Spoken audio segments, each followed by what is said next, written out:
Hey guys, how's it going? Hope you're good. Today I'm going to be taking a second look at the Ricoh Theta Z1. I reviewed this camera just over a year ago when it first came out, and I pretty much concluded that it was the ideal camera for 360 photos and shooting virtual tours. The demand for this camera and demand for virtual tours in general has shot up since the lockdown started, so I'm going to be taking another look at the camera to see what's changed from last year, to see if there's been any improvements, and to see what competition there is, and I guess finally to see if the Ricoh Theta Z1 is still the top camera for virtual tours, if it's a decent choice, or maybe there's something else you should be looking at.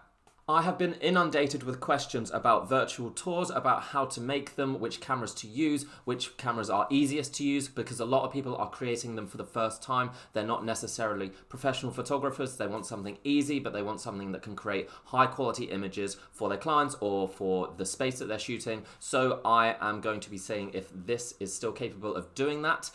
And over the past year, the Theta Z1 did develop a good reputation as a great all-in-one camera for shooting virtual tours and for shooting 360 photos in general. And in my opinion, the Z1 is still that camera. It's still the best all-in-one 360 photo camera. I think if you were shooting virtual tours for the first time, or even if you wanted something that was quick and easy to use, something that can really shorten the workflow compared to something like a DSLR or a more complicated camera, then I think the Z1 is still the best on the market right now. It does have some competitors and it does have some downsides, which we'll go into later, but let me show you what I've been using this for, what I've been shooting with, so I can show you why I think that this is still the go-to camera for virtual tours, especially if you wanted to create them quickly and easily. Now, the reason the Theta Z1 became popular or became well known for shooting high quality photos and virtual tours is because of the dual lenses here, which both feature 1-inch sensors.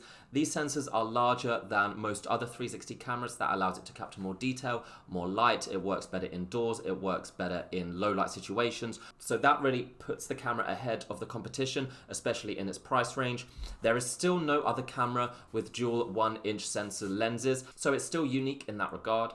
The camera can also shoot automatic HDR photos, which is great for quickly combining multiple exposures. It does it all in the camera and then spits out the image, which you can upload straight away to create your virtual tour.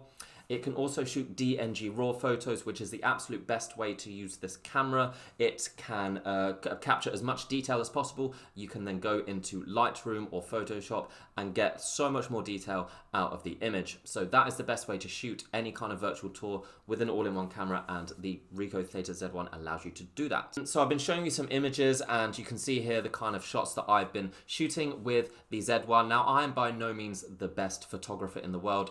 I've seen other people use this camera and get way better quality and way better results than me. It does depend on how you use it, on how you set it up, on how the settings you use. If you were going to shoot a virtual tour, say, of a house or of a flat, an apartment, and it had, the average number of rooms, say 5 or 6 rooms, all in all, average size, you could pretty much shoot that in around about 20 minutes. If you knew exactly where you wanted to place the camera, the actual shooting time, 20 minutes, you can then take all those photos and edit it. I think maximum it should take you after some practice runs is half an hour. So you can pretty much be creating a full virtual tour, which is decent quality, in under an hour. Obviously for larger tours it's going to take longer, and if you're practicing, if you're not sure on how to color correct, it will take a bit of time to learn that, but once you've learned it, it is pretty easy. You can get some really good quality really quickly.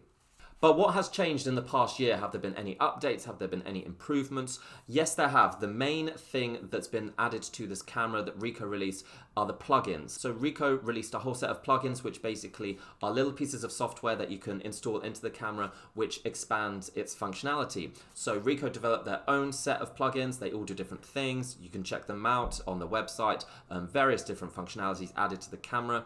There are also third-party plugins, which mean other people have created plugins that I guess the community were asking for, so you can also download those. And actually the most popular and the most useful plugin is a third-party plugin. It's called the Dual Fisheye plugin. Now, the Dual Fisheye plugin allows the user to shoot a wider range of bracketed and HDR photos and keeps these images in the unstitched dual fisheye format. The end result is a longer workflow, but images with greater dynamic range, and it's probably the best way to get the absolute best quality out of this camera. So you can take a look at some images I've shot here with the dual fisheye plugin. Again, I'm not the best user of this. I'm fairly average when it comes to setting these things up and shooting, but you can see here you can get some really good quality out of these images. Very vibrant, very dynamic. I think these images are probably the best ones I've shot with this camera. So yeah, for virtual tours and for 360 photos in general, though that plugin is definitely one that I recommend and you should definitely be using it. Now, having said all of that, there has been some competition released in the past year since the Ricoh Theta Z1 was released. There have been some professional cameras and some more consumer-based cameras, roughly the same price. In fact, some quite a lot cheaper than the Z1. I think that its main competitor is probably the Kucam 8K, which I also have right here. The Kucam 8K, so obviously they look fairly similar, and I did do some comparisons with these cameras in a previous video, so you can check that out. This is probably the closest competition to the Z1 right now. Now, the Kucam 8K is also a great camera for 360 photos. It has a lot of different photography modes. It has a lot of HDR options. It can also shoot DNG RAW. It has something called a Super HDR option, which I'm not sure, I think that's literally like 10 or so images combined together, and you can get some really, really good results from that. That was just a new update released for that camera. So there are plenty of options for that camera, and it can shoot some really high quality 360 photos.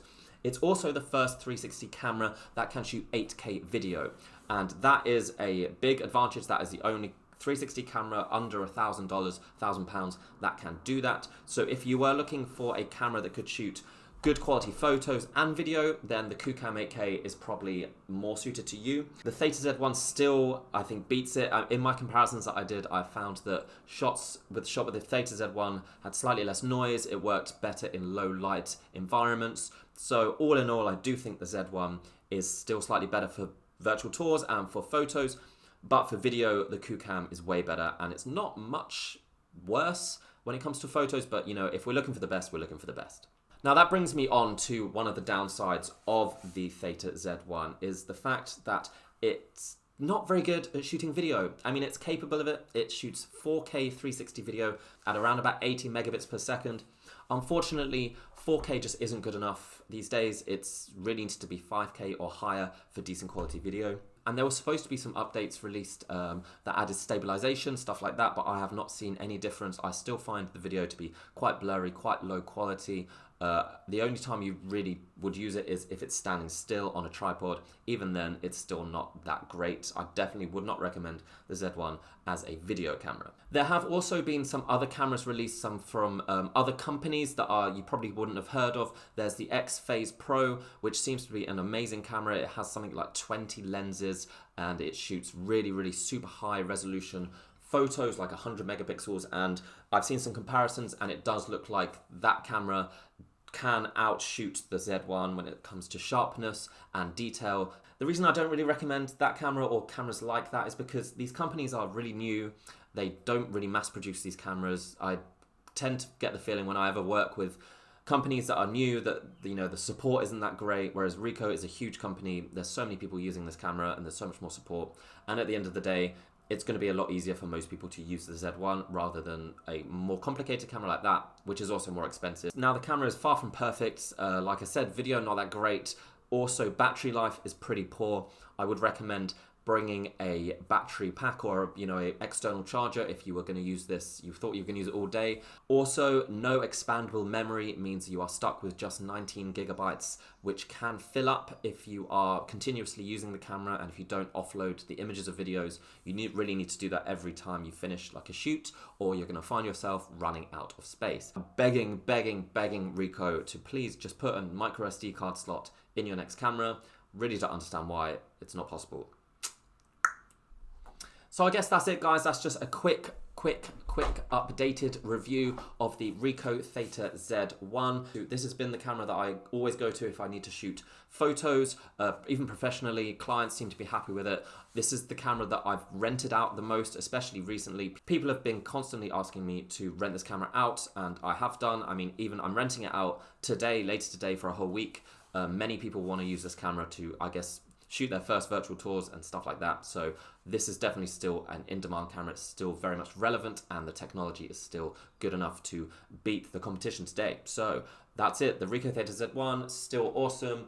Don't know if there's going to be an update, probably not anytime soon. I would say in another year or so. Also, the camera is out of stock all the time now, so if you do see it in stock, I'll post where you can buy it below.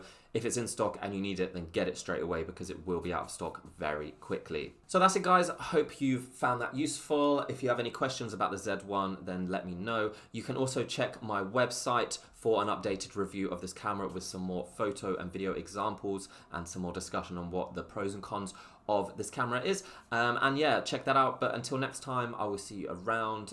Bye.